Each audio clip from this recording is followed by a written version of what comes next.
اور سر ایک بڑی دردناک حدیث ہے ابو ذر غفاری کے بارے میں، وہ حاکم میں ہی ہے، المستدرک الحاکم میں۔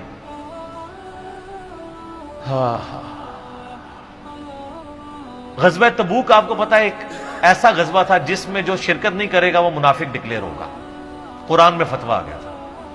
اس سے پہلے کبھی نفیر عام نہیں تھی، یہ پہلا اور آخری موقع تھا، کیونکہ رومن امپائر سے ٹکرانا تھا، سپر پاور تھی دنیا کی، 1.5 لاکھ کی فوج لے کے کیسرے روم بارڈر پہ آ گیا تھا عرب کے۔ تو نبی علیہ السلام نے اناؤنسمنٹ کی کہ بھئی اب سب نے جانا ہے، جو نہیں جائے گا منافق شمار ہوگا، الا یہ کہ کسی کے پاس ریسورسز نہ ہو، یا کوئی مریض ہو، یا کوئی عورت ہو، یا کوئی معذور ہو۔ منافقین آگے بہانے کر رہے تھے، کچھ سادہ لوگ مسلمان بھی اس کا حصہ بن گئے۔ بخاری مسلم میں 3 اصحاب کی توبہ کا واقعہ بھی موجود ہے، وہی میری ویڈیو ریکارڈڈ ہے۔ تو کعب بن مالک کی رضی اللہ تعالیٰ عنہ علیہ السلام، تو کچھ لوگ جو ہے وہ یعنی اپنے ان معاملات کی وجہ سے کچھ پیچھے بھی رہ گئے۔ تو المستدرک الحاکم میں آتا ہے کہ صحابہ کرام کہتے ہیں کہ ہم نبی علیہ السلام کے ساتھ سفر پہ نکلے نا جب، تو نبی علیہ السلام کو آ کے کوئی بتاتا تھا، کہتا تھا یا رسول اللہ وہ جو فلاں بندہ تھا نا وہ بھی کوئی نہیں آیا، پیچھے رہ گئے۔ تو آپ علیہ السلام پرواہ نہیں کرتے تھے۔ پھر بتایا گیا یا رسول اللہ وہ بھی کوئی نہیں، یعنی جڑے نعرے مارتے سن اچے اچے، جدو ایتھے کسی دسیا جائے کہ سر وہ تہاڈا پکا جڑا یار ہے بیلی وہ بھی کوئی نہیں جائے، تو حضور علیہ السلام کو لوگ نا فیڈ بیک دیتے یا رسول اللہ وہ بھی غائب ہے، وہ بھی نہیں آیا۔ اب 30,000 کے لشکر میں آپ نے کوئی ریکارڈ تو نہیں رکھا تھا، رجسٹر تھا، لیکن کدھر 30,000 بندوں میں کدھر کوئی رکھ سکتا ہے صاحب اس طرح، یا رسول اللہ وہ بھی رہ گیا، وہ بھی۔ تو حضور علیہ السلام کہتے تھے ٹھیک، آپ فرماتے تھے اللہ چاہے گا تو آ جائے گا، نہیں آئے گا تو نہیں آئے۔ تو کسی نے کہا کہ وہ ابو ذر غفاری بھی پیچھے رہ گئے، آیا اور ابو ذر کو اس کے اونٹ نے روک لیا، اونٹ ہی نہیں اٹھ رہا تھا نا سر، وہ آپ کو گاڑی تو نہیں ہے نا جو سٹارٹ کر لیں گے آپ، اونٹ چلنے سے انکار کر دیں، کوئی کر سکتا ہے؟ اور سر سفر کتنا ہے؟ 700 کلومیٹر، 700 کلومیٹر کا ریگستانی سفر آج کے دور میں بھی کرنا مشکل ہے، سائیکل پہ نہیں آپ کر سکتے، پیدل تو آپ سوچ بھی نہیں سکتے، اونٹ کے بغیر کیسے ہو سکتا ہے، جس میں آپ کو اونٹ اس لیے بھی ضروری ہے کہ اس کے اوپر آپ نے سامان لادنا ہے، پانی نہیں راستے میں پینا، ریگستان میں تو کئی کلومیٹرز تک کچھ بھی نہیں ہوتا، بھوکے پیاسے مریں گے، پھر آپ قافلے سے بھی جدا ہیں۔ تو ابو ذر غفاری کوشش کرتے رہے کس طریقے اونٹ، اسی دوران قافلہ نکل گیا آگے، تو وہ اونٹ اٹھا ہی نہیں ہے، تو حضرت ابو ذر غفاری نے اپنا سامان اپنی پیٹھ پہ لاد لیا، پیدل چل پڑے ریگستانی سفر میں۔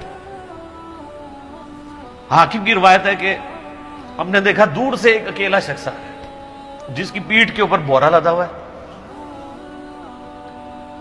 تو نبی علیہ السلام کی آپ محبت دیکھیں، آپ نے فرمایا کہ تو ابو ذر ہو جا، یعنی جو آنے والا شخص ہے تو ابو ذر ہو، یعنی حضور نے خواہش کا اظہار کیا۔ آپ کو نظر تو نہیں آ رہا تھا یہ کون آ رہا ہے، آپ کی محبت، آپ کو پتا تھا ابو ذر غفاری نہیں رہ سکتا پیچھے۔ تو صحابہ کہتے ہیں آپ نے فرمایا تو ابو ذر ہو جا، تو صحابہ کہتے ہیں تھوڑی دیر بعد جب وہ قریب آئے تو ہم نے پہچان لیا ابو ذر غفاری ہیں۔ تو جب ہم نے پہچان لیا نا تو حضور علیہ السلام نے ان کے پہنچنے سے پہلے آپ نے فرمایا ابو ذر کو دیکھو اکیلا آ رہا ہے، اکیلے ہی دنیا سے جائے گا اور قیامت الدن بھی اکیلا اٹھایا جائے گا۔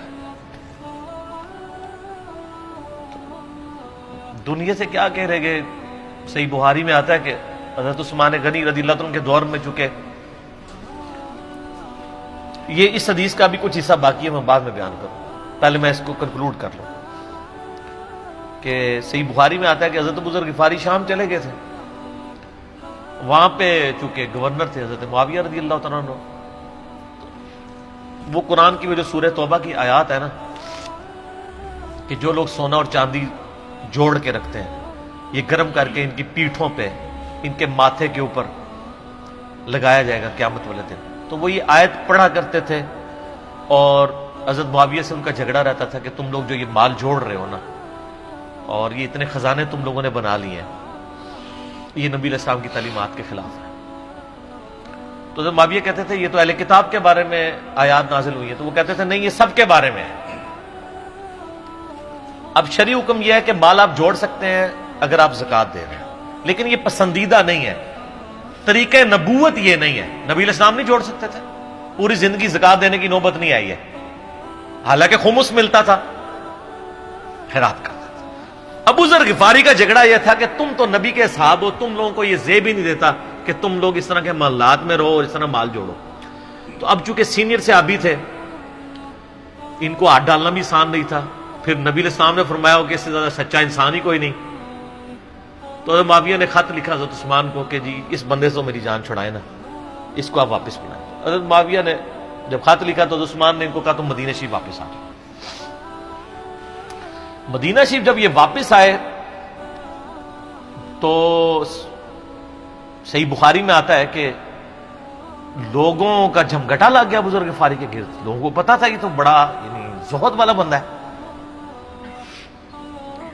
تو ابو ذر غفاری وہی حدیثیں سنایا کرتے تھے کہ حضور نے فرمایا یہ احد پہاڑ سونے کے برابر ہو تو میں خیرات کر دوں گا،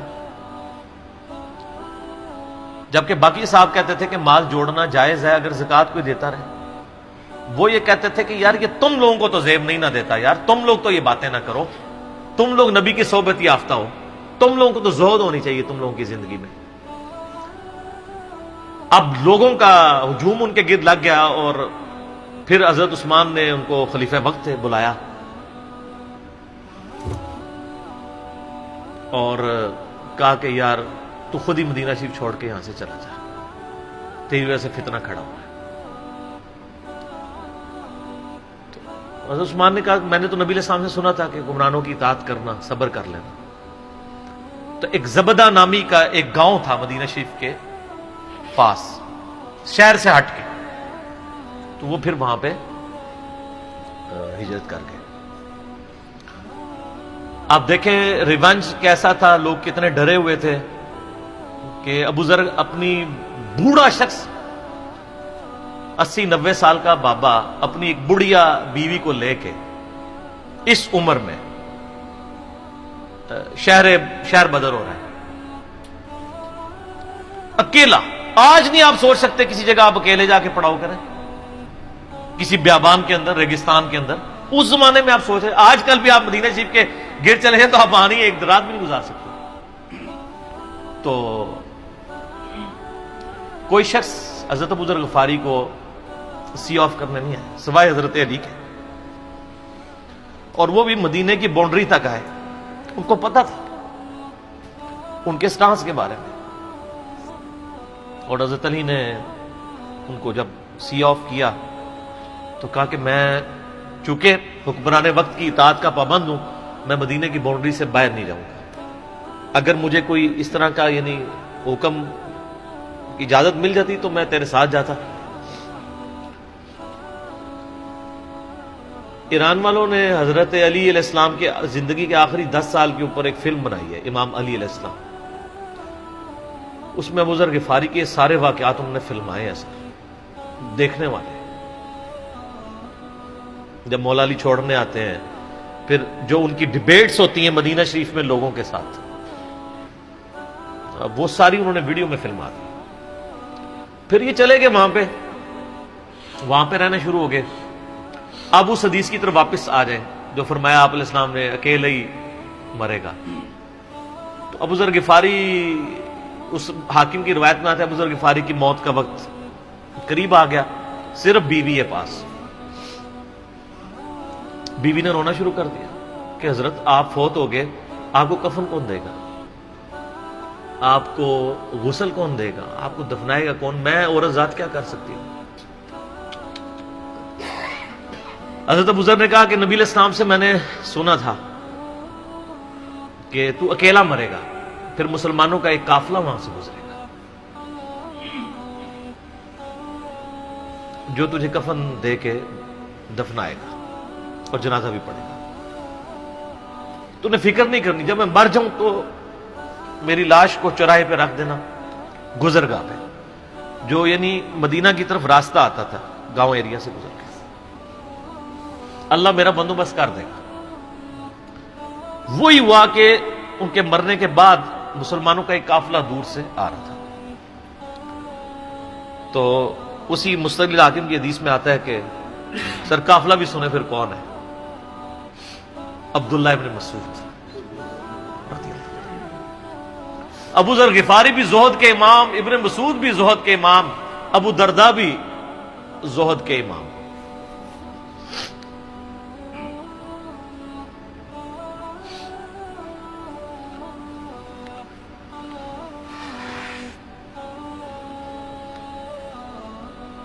ابن مسعود رضی اللہ تعالیٰ عنہ جب وہاں پہ رکے، ان کو تو نہیں پتا تھا یہ کون ہے.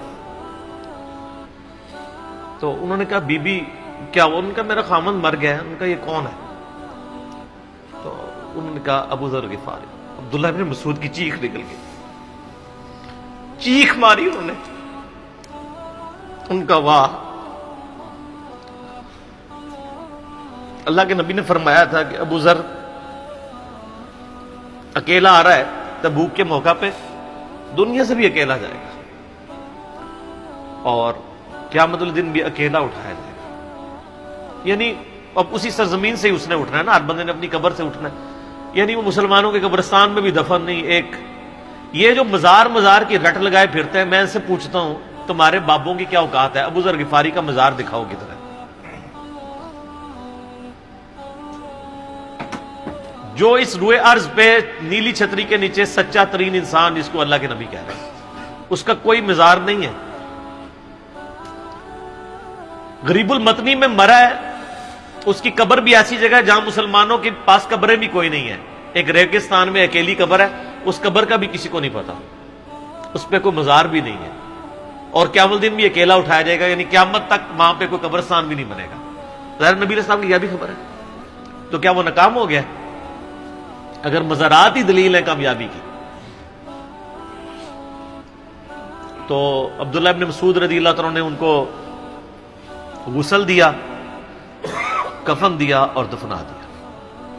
یہ پوری ڈیٹیلز آپ کو المستدل حاکم میں مل جائیں گی. تو ابو ذر غفاری ان چند شخصیات میں سے ہیں جن میں پوری امت کا اتفاق ہے ان کی نیکوکاری کے اوپر. شیعہ بھی ان کو بہت رسپیکٹ دیتے ہیں، اہل سنت بھی دیتے ہیں، صوفیاء کے ہاں بھی ان کو امام مانا جاتا ہے زہد کی وجہ سے. آپ تصوف کی جتنی کتابیں پڑھیں، چاہے امام غزالی کی ہوں، رسالہ کو شیریہ پڑھیں، اور لوگوں کو بھی پڑھنا شروع کریں، تو ابو ذر غفاری آپ کو زہد کے امام کے طور پہ ملیں گے کہ ان کی زندگی میں یعنی یہ زہد تھا کہ انہوں نے کس طرح کی زندگی گزاری ہے. سر لوگ مجمعوں میں مرتے ہیں، ان کو یاد کوئی نہیں کرتا، اور ابو ذر غفاری کو آج بھی دنیا یاد کر رہی ہے، ہم بھی یاد کر رہے ہیں رضی اللہ تعالیٰ عنہ علیہ السلام. اللہ تعالیٰ قیامت والے دن ہمیں ایسے نیکوکار لوگوں کا ساتھ نصیب فرمائے. آمین ثم آمین.